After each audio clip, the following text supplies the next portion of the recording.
Hi అందరికీ good evening. మా కొత్త పొయ్యి ఇదే అండి. ఆల్రెడీ ఒక వీడియోలో చెప్పినా కదా.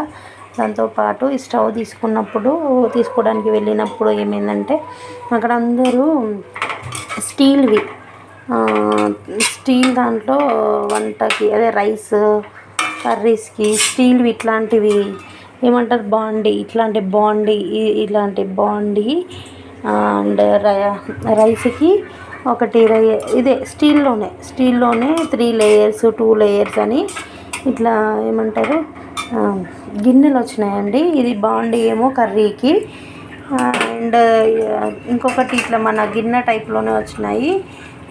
అవేమో రైస్ కోసం అనేసి అందరూ తీసుకుంటున్నారు. నేను కూడా ఇంకా స్టవ్ తీసుకోవడానికి వెళ్ళినప్పుడు తెలిసింది. నేను కూడా ఇది ఒకటి తీసుకున్నానండి. రాతండి గిన్నెలలో సిల్వర్ గిన్నెలలో ఉండొద్దని అంటున్నారు కదా, అందుకనేసి నేను కూడా ఏం చేసినానంటే సో అందరూ అట్లా చేస్తున్నారు. ఏదో అందులో రాతండి గిన్నెలలో వంట చేస్తే క్యాన్సర్ వస్తుంది అది ఇది అనేది వాళ్ళు భయపెట్టేస్తున్నారండి.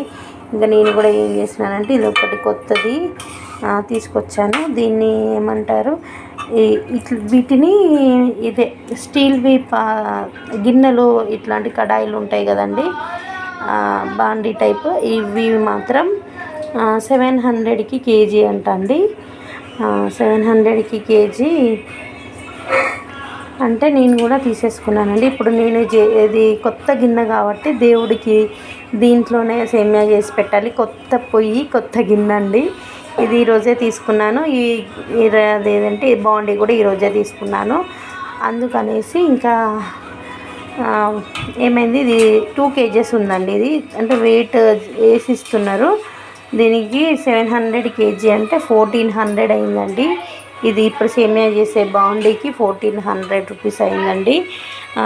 మ్యాక్సిమం మీకు వీలైనంత వరకు స్టీల్ గిన్నెలోనే కుక్ చేసుకొని తినడానికి ట్రై చేయండి.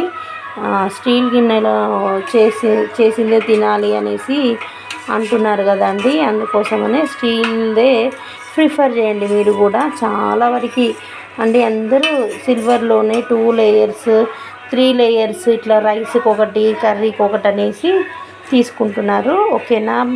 ఓకే అండి. ఇది ఈ వీడియో మా కొత్త స్టవ్ ఒకసారి చూపిస్తాను చూడండి. ఇదే పాత స్టవ్ రావట్లేదని కొత్తది తీసుకొచ్చినాము. Okay bye friends.